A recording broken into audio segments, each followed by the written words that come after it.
Hello everyone, welcome to Toyeen Talks. Welcome back to Toyeen Talks to all our beautiful subscribers. We say thank you so much for staying with us. And if you are new here, we are so happy you find us. Please don't forget to like, subscribe, and hit on that notification button so you will be notified for more upcoming videos. And in the comment section, please no derogatory comments. Thanks for watching. Till I'll see you in my next video. Stay safe, stay blessed, and know I love you. Bye. Good morning, ma. Good morning. Ẹ káàárọ̀ ìyá mi, má bínú. Mo pẹ́ kí n tó bẹ̀rẹ̀ lálẹ́. Good morning everyone. Okay, a ti wà ní 142 báyìí. Facebook àwọn mélòó 15 àwọn èèyàn máa jókòó. 2:31 in Ghana. Are you in Ghana? So you're watching me from Ghana. Mo mọ mi Lọ́lá Gladys yẹn. Mo mọ̀ pé followers mi nìyí. I know you very well. Bukki àti Láti alápògbè. Bukki gbèsè àti Láti alápògbè. Ẹ̀yin ni mo torí ẹ̀ jáde ní àṣálẹ́ yìí.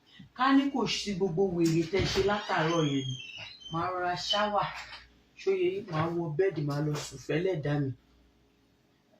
Ẹ kí kọ́kọ́ bẹ̀rẹ̀ lórí ìwọ Bukki. Bukki. Ó ní integrity o. Mr. Muyiwa ṣọ́ọ̀bù máa gbẹ̀yìn náà. Ẹ má rò pé bóyá mo ń fọ́ fún yín o. Mi ì fọ́ fún yín.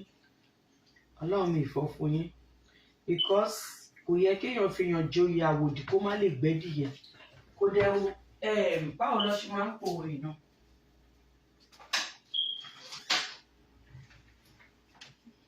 Ebi dẹ̀ ń pa mí o. Ebi ń pa mí but àwọn èyí tí bá ti gbé panelist sókè máa jẹun. Sandwich kan ṣo báyìí ló wà nú mi látàárọ̀. Kò wá dá kéèyàn fi yàn báwo mo ṣe máa pòwe yẹn kò ṣòwe tí mo fẹ́ lónìí. Ẹni agbójú okùnlé tí bá jẹun I will be tired. Ẹni agbé ojú okùnlé kò jẹ ní àgbà. Mr. Muyiwa, ẹni tá gbójú okùnlé kò jẹ ní àgbà. Ẹ jẹ́ kọ́kọ́ bẹ̀rẹ̀ láti Bukki jèsè. Bukki tó bá ń wá olórí burúkú ayé àtọ̀run. Tó bá ń wá ẹni táyé ẹ̀ ti bàjẹ́ ayé àtọ̀run. Bukki jèsè wọ ni.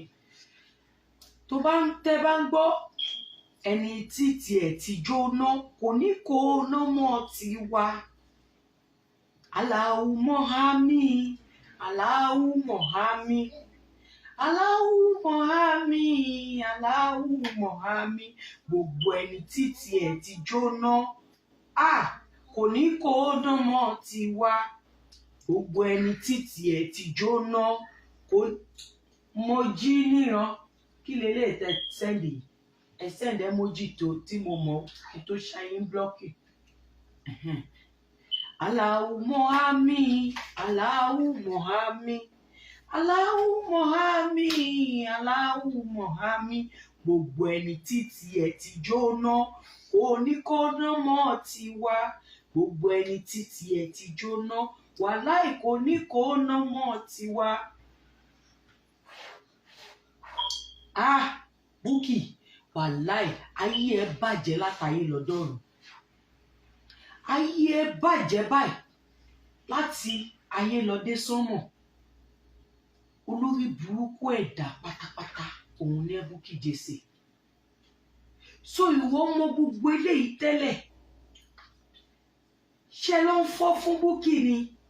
Olórí burúkú ni Bukki. Ṣé ẹ mọ̀ pé kàkà kéku má jẹ Sese àáfi ṣàwàdànù ló ṣe fún Mr. Muyiwa? Nǹkan tí Bukki ṣe yẹn kàkà kéku má jẹ Sese àáfi ṣàwàdànù. Ó tún lówe kan tó máa ń pa tó bá ọ̀rọ̀ yẹn lọ. Kàkà kí kinní kan má ṣe kinní kan tápá ti tàn ẹ̀ ló máa bá lọ. Ẹ̀yin àgbàlagbà tẹ́ wà ń bí ẹjọ́ bá mi kọ́ ọjọ́ tán. You are full. Jésù ṣeun. We are drink water. Ó dà pé Kakaki kíní kan àkèré má dùn bẹ̀.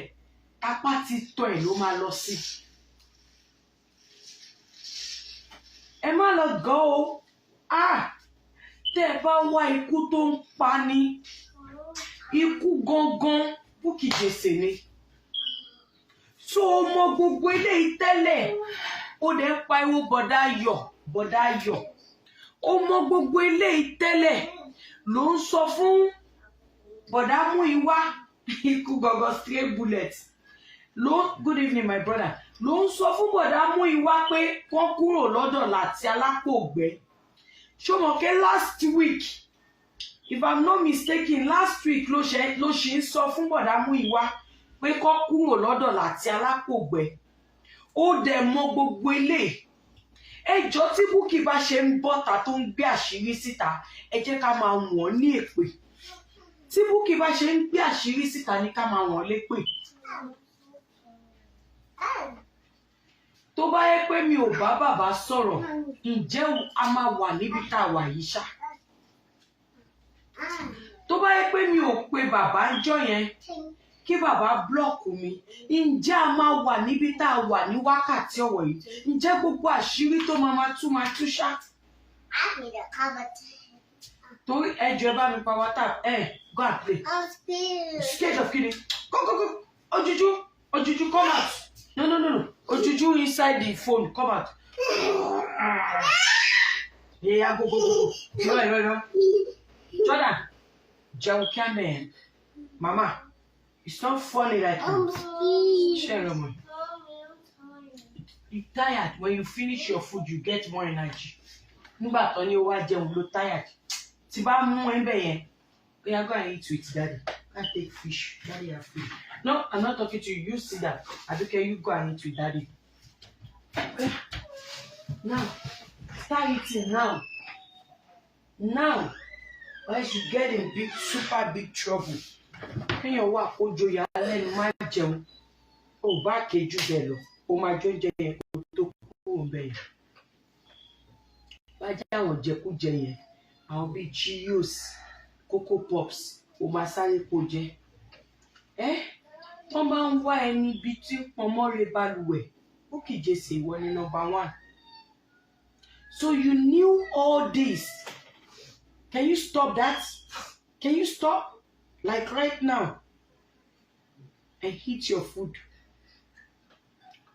Tó máa wá ẹni ibi tó ń pọnmọ́re balùwẹ̀. Bukki Jesse ìwọ gangan ni kán wá mú. Tí ò bá sí nǹkan tó ṣẹlẹ̀, would you have come out and put that allegation on Mr. Muyiwa and Barrister Odumosun? Tí ẹ bàjẹ́ ọkàn mi ló fi ń ṣe, kí wọ́n ṣáà ti máa wá, kó ti máa pariwo, kó ti máa sọ BJ níṣẹ́. Is it all about that? Is justice for Mohbad all about that? Bukki Jesse, ṣé o wá rí gbogbo èpè tó bá ṣẹ́ pátápátá tó ṣẹ́ fún mi, tó o bá ti ń gbé Wùnmí ṣépè, àtẹ̀mí náà gbé mi lékè ọmọ ẹ̀ lónìí, gbé mi lékè ọmọ bíbí inú ìwọ Bukola Jesse, ọmọ Gilbert Jesse ló máa forí gbé èpè yẹn.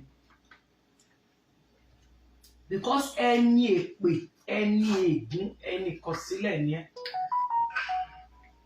Ashana, má lọ rò pé mo gbé jẹ o. But mo bá fẹ́ fúnyàn ní passion, another different dimension ni máa ń lò. Tí n bá ti ń wojú ẹ̀, tí n bá ti ń ibi tó ti ń gbé èmi, Ashana, abẹ́nibọ́dí inú wa ṣépè, máa gbé ẹ ṣépè ní tọ́wọ́tọ́wọ́ ní máa gbé ẹ ṣépè. Torí tó bá kí n ṣe olórí burúkú ẹ̀dá, tó kí n ṣe níbi tó ń pọnmọ́re balùwẹ̀, ó mọ gbogbo nǹkan tó tó yìí, ó mọ kí wọ́n ṣe kankan láti jẹ, ó mọ gbogbo nǹkan tó tó yìí, ó ò dẹ̀ sọ. Àṣé bẹ́tà ifá parò, àṣé kò dénú, àṣé bí kẹ́ fi sùn jẹ ni. Ìwọ wá ń sọ pé kán sọ pé Muyiwa must go. gbogbo ẹ̀yin olólùfẹ́ mi àtẹ̀yin olólùfẹ́ J-Coin tẹ wá bí báyìí. How many times ni mo ti ń sọ pé Mr. Muyiwa is just another version of African Coco. Mr. Muyiwa is another version of African Coco. Mo sọ bẹ́ẹ̀ àbí mi sọ bẹ́ẹ̀ fún yín? Mo sọ bẹ́ẹ̀ àbí mi sọ bẹ́ẹ̀ fún yín? Pé Mr. Muyiwa is another version of African TV. Mo ń sọ bí ẹ̀nà, bí òwe, mo ń sọ fún yín.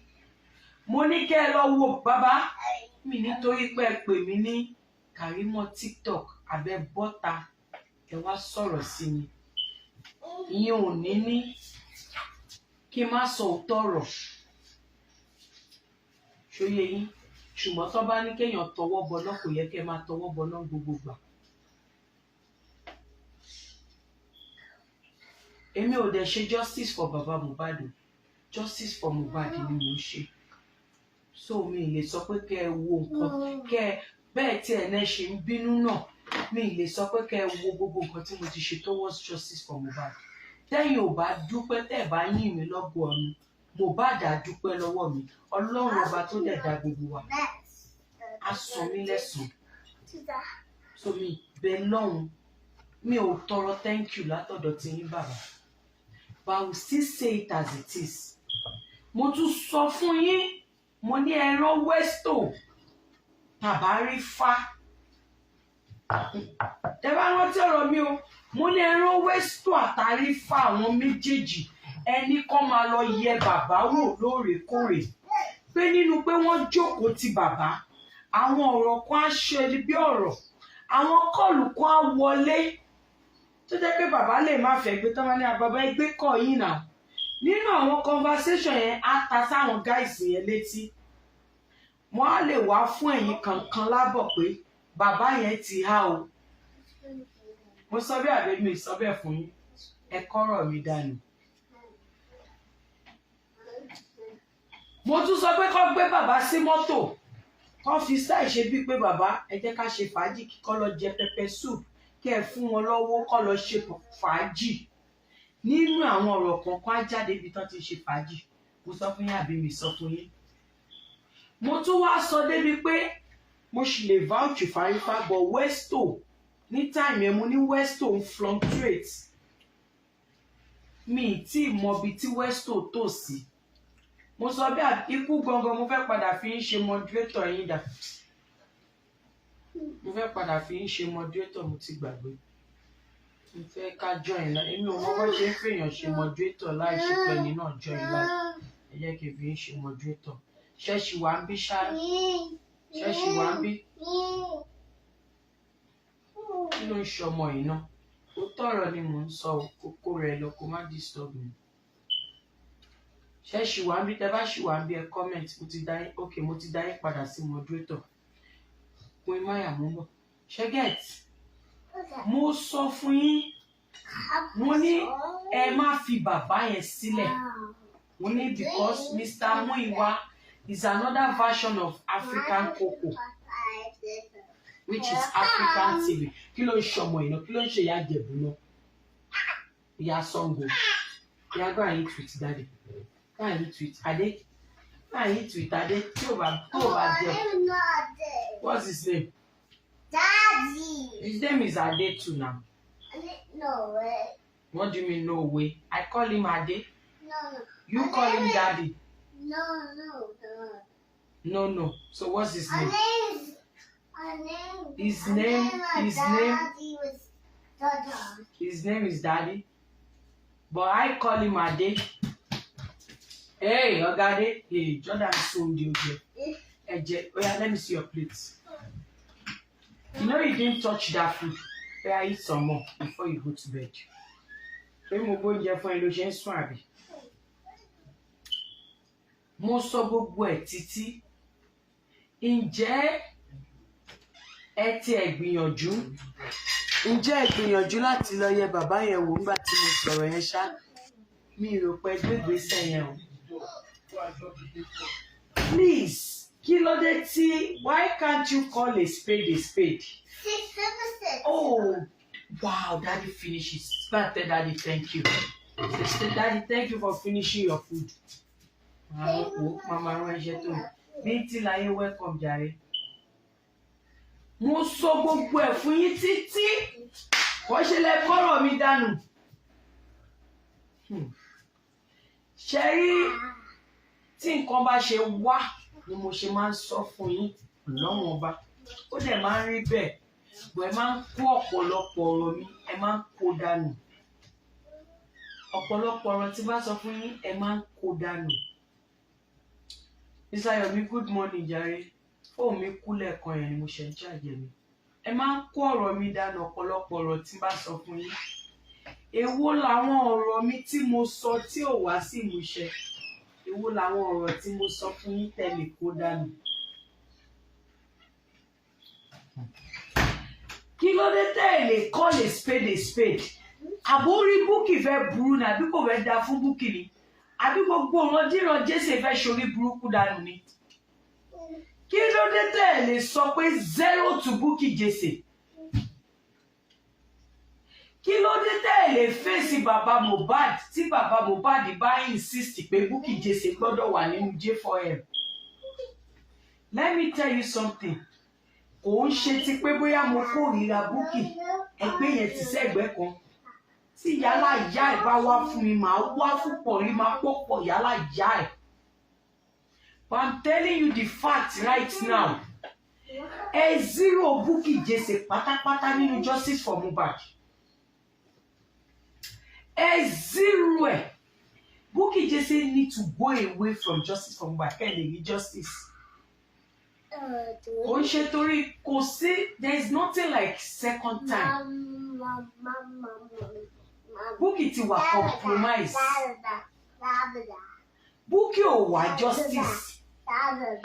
Bukki ti wà pẹ̀lú àwọn tí ò fẹ́ justice. Ṣé ẹ rí ni? Thank you. Ṣé ẹ rí pé Bukki ti wà pẹ̀lú àwọn tí ò fẹ́ justice ni? Mo dẹ̀ ń pẹ́ sọ, mò ń pẹ́ sọ. Bukki ti wà pẹ̀lú àwọn tí ò fẹ́ justice. You saying kíní kan ẹ gbàgbé tẹ́ ẹ bá ń ju abẹ̀bẹ̀ nílẹ̀ ibi pẹlẹbẹ nípa ìgbà ibi pẹlẹbẹ náà ni ó máa fi lélẹ̀. Bukki doesn't want justice. Ṣùgbọ́n mo ṣì ń bọ̀ lórí ẹ̀. Bukki Mama, excuse me, I'm busy. Go and give Daddy. Don't disturb Daddy. Oh, tell Daddy. If he didn't help you, don't leave him. Go to Daddy. Let Daddy help you. Muyiwa. Bukki ò fẹ́ justice. Bukki ti. Ṣé ẹ mọ̀ pé paymaster wà níbì kan ni? Ẹ mọ̀ pé paymaster ó wà níbì kan tó ń sanwó déédéé. Tó wò dé. Ẹ jẹ́ kí n sọ bí tí Bukki ń rí owó. Paymaster ó ń rówó látọ̀dọ̀ paymaster. Ó ń rí owó láti ọ̀dọ̀ Mark Zuckerberg. Page ẹ̀ wà monetized. Gẹ̀ẹ́tì ẹ̀ ni. Paymaster ń sanwó fún Bukki. Mark Zuckerberg náà sanwó fún. So justice for Mohbad tó ń ṣe content ní lọ́tọ̀. Ó ń ṣe content YouTube, Facebook, TikTok. Àwọn yẹn ń sanwó fún pé ó ń ṣe content. Paymaster wá ń sanwó fún pé ó ń bá yín obstruct justice. Ẹ jọ̀ọ́ ẹ má wò ó pé kódà ṣe ń gbọ́ ẹ̀yin tẹ́ ẹ kórìíra mi, tẹ́ ẹ fẹ́ràn mi, ẹ má wo èmi, ẹ wo nǹkan tó ń jáde lẹ́nu mi. Ṣé kí n put ẹ̀ bẹ́ẹ̀ fún yín kó lè yé yín? Ẹ̀yin tẹ́ ẹ tí ì dáríjì mi, ẹ má wo Karimo tẹ́ ẹ dáríjì tó ń sọ̀rọ̀, ẹ wo nǹkan tó ń jáde lẹ́nu Karimo. Tẹ́ ẹ bá ṣì ń fi Bukki sínú justice, foul lẹ ṣì máa mú. Bukki doesn't want justice. mi mọ bí màá tún ṣe sọ bó ṣe máa yé yín. Mi mọ bí mo tún ṣe máa gbé kalẹ̀ tó máa yé yín. Ṣùgbọ́n kankan ni mo fẹ́ kẹ́ ẹ rántí. Ẹ mú tọ̀tẹ̀ kúrò. Ẹ mú ti Jordan. Ẹ drink water. Drink water wá ṣàdẹ̀ mú mi. Ẹ mú ti rìkíṣí kúrò. Tẹ́ ẹ bá fẹ́ràn èèyàn tó ń jẹ́ Karimo, ẹ ti ẹ̀ mú 1 or 2 bó jẹ́ ìlàjì nínú ọ̀rọ̀ tí Karimo bá sọ. So that ní padà sẹ́sí àárọ̀ ó bà ní kò bàjẹ́ níbi tá a dé yìí o. Àwọn possible solution máa sọ fún yín.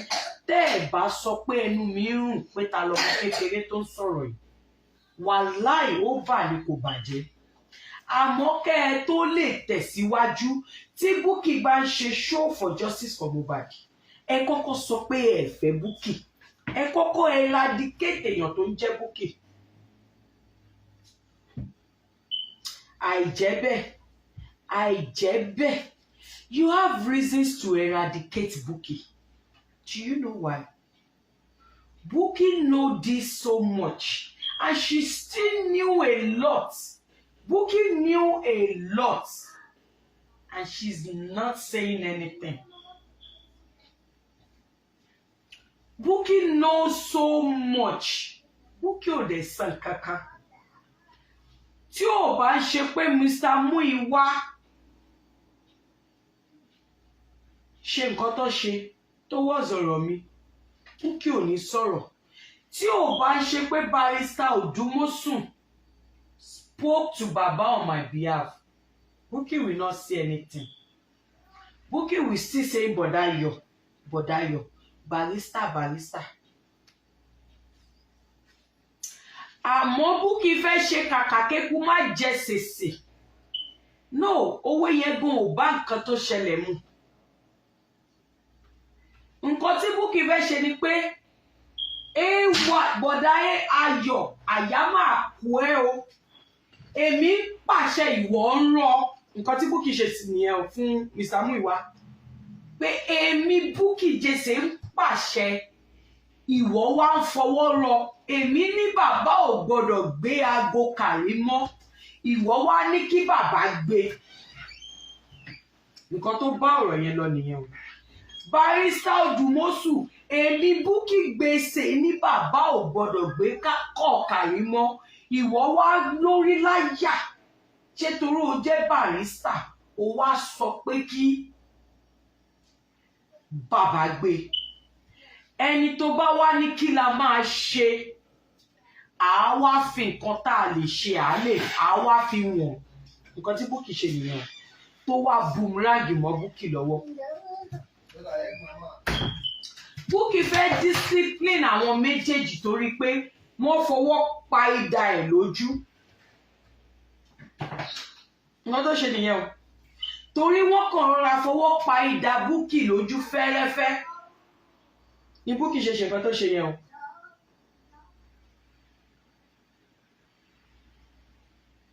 Tẹ́ bá wá ignore kìlọ̀ mi. Tẹ́ ẹ gbọ́ sí mi lẹ́nu. Ìkúnlẹ̀ abiyamọ máa dá fún ẹ o.